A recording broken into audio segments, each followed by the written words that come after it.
the forecast track has absolutely no good news for us. Take a look at this. This is the latest forecast track from the Hurricane Center. So really everyone along the Carolina coast needs to start making preparations for this. That's extremely troubling, quite honestly. Last few runs do this, bring the core of a major hurricane right over the Cape Fear region. The potential for an upwards of 30 inches of rain. Take the storm very seriously. This is serious business. That wave is above our heads where we stand at several feet above sea level, and all of these are moving their way toward these houses that you see just to my right. It is an ominous looking sight to consider the fact that we are 15 hours or more away from a potential landfalling hurricane. This is exactly why the town of Carolina Beach has enacted that 24-hour curfew, because there's absolutely no reason for folks to be on the beach. This is just too incredibly dangerous. This storm surge really starting to rear its ugly head here now. Thank God for these rocks that are in this area right now.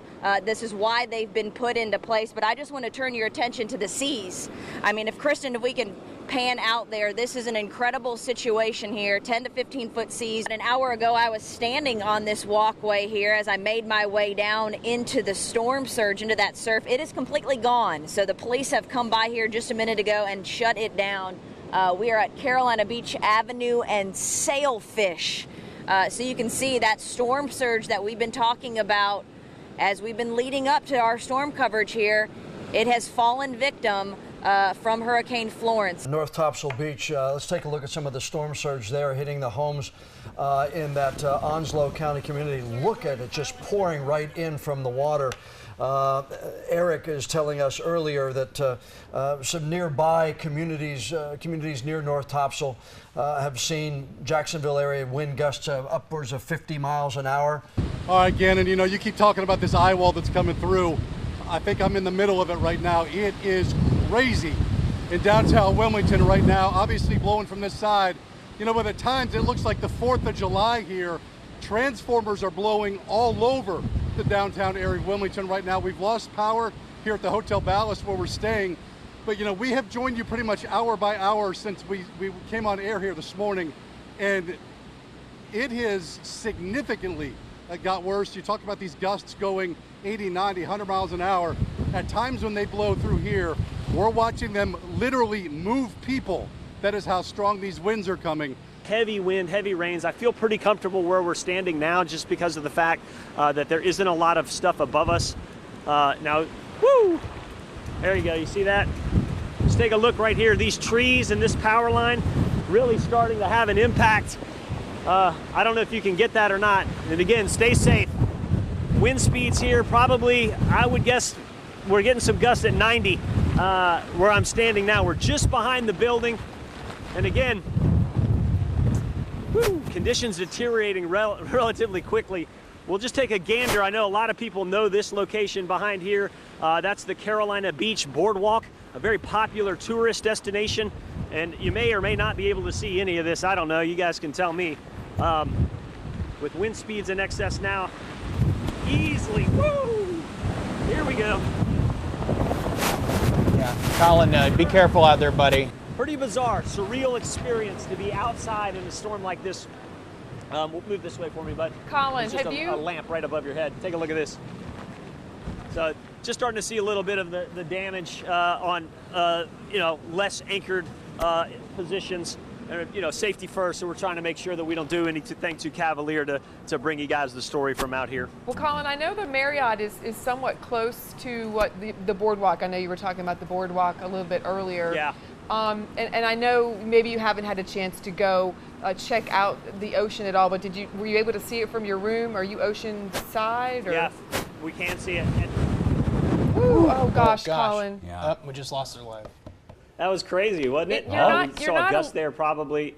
You're not allowed to go back outside. You don't understand. Mama Kim says I come inside, I come inside. Okay. I do what Kim says. Exactly. She trumps everything. Yeah, no problem. No, that was obviously, that's why you don't go outside during a hurricane. You get some strong, 90 plus mile per hour winds coupled with the effect of the building beside us, and that made it difficult to walk. In fact, Luke stumbled to his knee. We lost the camera there for a second. Everybody's okay.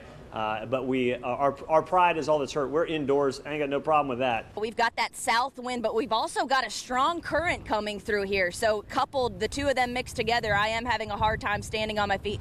Kind of looking around, though, want to give you a little bit of a damage report here in Carolina Beach. We're seeing some, roof shingles down, screens ripped. The street lights here just really blowing in the wind. Nothing too significant right now. All of these businesses around here, they've got sandbags up, and for good reason. You can see Gulfstream over there. They've got sandbags piled up at their door. This is what they were preparing for. And like you said, John, this is high tide right now, and this water has absolutely nowhere to go. I mean, you think about it. It's just rushing through here from the Atlantic Ocean right here to the Intercoastal Waterway. If you're familiar with Carolina Beach, you can see it's just going from one body of water to the next. It's fascinating to see the charter boat marina here, normally, beautiful, stocked with boats, and you cannot see where the water starts and where it ends. It's just completely flooded over right now. We've got roofs, parts of roofs coming down, signs are coming down. I'm watching the shingles on these buildings come up. The headquarters of the Winnebago Fire Department. The headquarters has sustained so much structural damage in what we've had over the past 2 hours that the firefighters there have had to evacuate. They are now stationed at the Winnebago Elementary School. We're okay here at the Charlotte Fire Department. We are on generator. All of Charlotte that I've seen from this area I've been able to walk to is without power. But again, the change in the wind is really what's going to compromise these trees. So for the love of God, do not drive Brunswick County. We're hoping to experience some of the eye of the storm here to at least give us a little bit of a break. But I just checked the radar, and the eye is above us. So Brunswick, Charlotte, South Brunswick, it does not look like you are going to get any kind of a break from this. So get off the road. We're going to come in right now. I'm going to lose my balance if we keep getting this. That's a nice tree, but it's laying down. It was standing right in front of the Schwartz Center before, but that's that huge tree that provided such shade for the students as they sat out there, read a book, and did whatever they could. Another one right out in front of the church at Market and Third. This is eerie, Fran, but I remember some of these same areas. Wow. Some of these same areas after Fran, when the steeple came down, that same area of downtown, and another tree down. This is in downtown Wilmington, and the areas around downtown seeing a lot of the same. Oh, wow, look at that. Yep. We're going to lose this walkway here behind me due to that storm surge that we've been telling you about, because it is pounding 20, 30-foot seas right now, coupled with that wind. I would imagine it's coming loose here. That's why I've come up a little bit, but I would say that's going to fall victim to Florence. Well, you got to make sure that you're nowhere near that, Chelsea, because we don't, I mean, if that's going to take part of it, you need to back off there. But it really is amazing to see even the surf behind you still churning and still coming up. I see it over your left side. They're still breaching a little bit on that little area behind you there. It's breaching the dunes right now, and this dune here right in front of me, it's got to be probably about 6 foot high, and that water is coming up probably 3 or 4 feet. So that gives you an idea of how angry these seas are. This is a pretty good wide swath of beach, and it is completely inundated with water right now. I can't imagine what the north end looks like. Take a look behind me to my left. Unbelievable images here of the Curry Beach Pier. Damage in the middle, as you can see there, and we've got damage up here up front. This is the oldest pier in the Atlantic, built in 1923, completely washed away back in 1954 by Hurricane Hazel, and it is taking a lashing, taking a beating right now from the south winds that we're seeing here in Curry Beach. Man, it's unbelievable to see these waves farther out there just slamming into the pilings. You can see right there in the middle, though, that's the damage that we're talking about. We just got this information in from the Wilmington Police Department. Yeah, they are now saying a mother and an infant died when the tree fell on their home. The father in the family was apparently the one that was rescued and taken to New Hanover Regional Medical Center with injuries. Anytime a child's involved, human life certainly, but when it's involving a child, people push themselves to the limit, and that comes with an emotional toll as well. It fell onto the house and brought a portion of the roof down as well, and so you kind of have a situation where the victims are not only pinned under a tree, but they're also pinned over parts of the roof itself. Got some really intense video to show you right now, just from the last 30 minutes that Ben, who's now on behind the camera, came to you. I mean, we're seeing crazy quick flooding here in the Shallotte River. This is the patio of the Grill and Crab. We're just kind of walk you down this way and then go back inside and show you that bridge. But I mean, picnic table underwater in the matter of really minutes. I would say, oh, we're gonna go back underneath this cover, but this is by far the strongest wind and rain that we have seen. Definitely the wind. No doubt that this river, if this continues for even a few minutes longer, and we're getting really candid with you here, walking through tables under this restaurant, still not breached. We actually had to move our news car up to higher ground because this water is rising just so quickly. We can no longer really see that dock, see any of the seagrass that was all lining this area. Stay off the roads. Look at how quickly this flooded in a matter of about 10 minutes. We have feet of water. That could be you if you're in a car. Stay indoors if you're experiencing this, anything like this, in a home with high level water that's rising. Call 911. They do have crews that hopefully can come and get you. We're seeing a lot of people still out on the road now, curious to know what's going on, but this is an extremely dangerous situation, not just here in Shallotte, but we know all over in Brunswick County. It's pretty incredible. These two cars have been stalled out since this morning, and we've actually seen drivers try to drive through here. A couple people made it, but there, was about 6 inches or a foot of water inside their car when they made it through. It is not safe to drive through this. Look at this. I saw this video a little bit earlier, the water coming up and over the rocks, but look at this staircase is kind of out there by itself. Well, Chelsea Donovan was standing right there just yesterday, and she and Colin Hackman both were reporting from Carolina Beach. Both have really been told you've got to leave, and so they have moved back farther inland, and that's why we saw Chelsea where we saw her. You can see here people coming out with items left and right, looting the Family Dollar here on Greenfield Street. Can see inside just a complete mess. People taking duffel bags and trash bags, now noticing that we're here, running away from the camera. You can see people inside here, people with t-shirts over their heads, coming out with bags of items. You can see these people across the street in masks. This is an ongoing situation. Looks like the police are here now. People wearing Halloween masks, looting the Family Dollar here on Greenfield Street. Looks like people are coming out of the backside right now.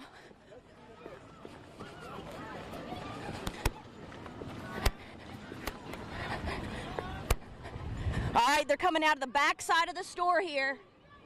This is 13th and Greenfield. We're gonna stay with this situation. Items in hand, guys. Hey guys, you know you're looting, right? You know you're stealing. Sir, you know you're looting, correct? You know that you're looting and that's illegal? You can see people coming out right now with items left and right from the store.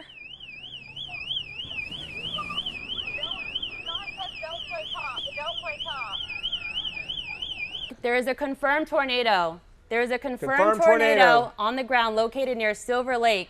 If you are near Silver Lake, you need to be in your tornado safe place right now. There is a confirmed tornado and it's really near Silver Lake right now. If you are near Leland, you need to get in your safe place. I can't stress this enough. This is a very dangerous tornado situation we've got. We've got a tornado on the ground. We can probably put that in the, and we can see it right. It's right along Highway 133, moving to the northwest, and this is the storm track right here. The roof had some issues, and water was coming into the 9th floor, and they decided to evacuate the entire building. And that's According scary. to the fireman that was there, when I said, "Is this an isolated incident?" and he said, "Nope, we're moving the whole building out."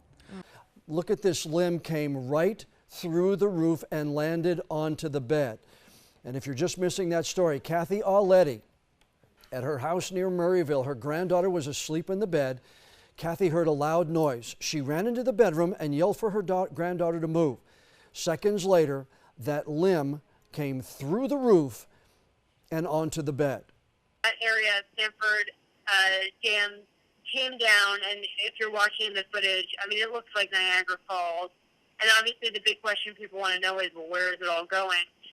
They did evacuate a few neighborhoods just as a precaution. Some have made it, some have not, like this Saturn. We were here about 2 minutes after a lady was pulled out of this vehicle. She says that a man helped her out. She was driving and didn't realize where the edge of the road is. One of the many problems that you can have when you try to navigate flooded roadways. It's dangerous. There's no reason to be out. Authorities are urging people to stay off the road. It's just a surreal experience to see Interstate 40 look like this. Normally, on a Sunday afternoon, there would be dozens of people headed home from the beach. Perhaps people running around their Sunday plans, but those plans have been changed by Hurricane Florence, and it looks like it's going to take quite some time before this water drains and quite some time to figure out the integrity of some of these roads. Hey guys, meteorologist Colin Hackman here, standing in the middle of Highway 210 in Pender County. Yes, this is the middle of Highway 210 at the Black River in Pender County, a major east-west that runs across the county. But right now it looks more like a river runs through it with culverts and large rapids, boards, and all sorts of treachery, making driving impossible. Never did I think this stuff would rise at 1 foot an hour. We went to bed, it was after 9 o'clock at night, I had no water in the house. At 3 o'clock in the morning, I woke up to hear all the furniture on the first floor flipping over as it started floating all over the place. This water was much higher a few days ago, and residents say they've been watching it slowly go back. And now I'm standing in somebody's yard, and you can see the water is up to my waist, but back there, it's where it's even deeper. I wanted to show you some video now. We rode along with the Brunswick County Sheriff's Office in a high water vehicle as they did their work in town. As the endless rain fell, it built up in those several lakes in town there, but eventually the water was too much for the infrastructure, bursting through roads, which crumbled away, exposing water pipes, lines in the earth below. We saw one house literally falling off into the pit as the lakes there are completely empty of water. And now some people there are stranded and getting desperate. People tell us food and water is running out. They have no electricity and very limited cell phone service. There's really only one road in and out of town, but good news, crews are working tirelessly to put gravel down on Drayton Road to open it back up. Or really, there isn't anywhere you can go once you get there because of the flooding elsewhere on other roads. There are buses going into Boiling Spring Lakes to evacuate people so they can get safely to shelters. Well, John, it hasn't been easy. As you can see behind me, this part of Highway 53 is completely covered with water. Where you can see that cone back there, that used to be on dry ground. The only vehicles that we've really been able to see get through have been some military vehicles and some large utility vehicles. Earlier today, they were even bringing people over to this side with small boats. Now, these evacuees we met with a little bit earlier before they were put on buses and taken further inland. We spoke to some who told us that this is some of the scariest things they've ever seen. This is probably about the worst thing that I ever been through. I never seen the water get this high, ever. I'm just scared, I'm nervous. Most of my family is kind of, you know, some here and some there, and we're just trying to make it to dry land. Their island oasis, their ocean retreat, now battered and bruised. Now, there's no way we can show you all the devastation in this story, but let's take a look at some of the things we captured today. On the northern end of Surf City, specifically North Shore Drive, the sand dunes are gone. They are now in people's homes. Residents digging out sand up to 4 to 5 feet high that displaced all of their interior belongings. Walkways to nearly every single oceanfront home I saw today is gone. Many returning thinking it just wouldn't be this bad. The walkway that's across the beach at the oceanfront is all pushed into as you can see, is all pushed into the drive here. And so I had no earthly idea there'd be this much sand. You know, there's sand in the house, there's sand under the house, there's debris all around the house. This is the story that repeats itself here on the Surf City oceanfront. Walkways crumbled, leading here to the ocean.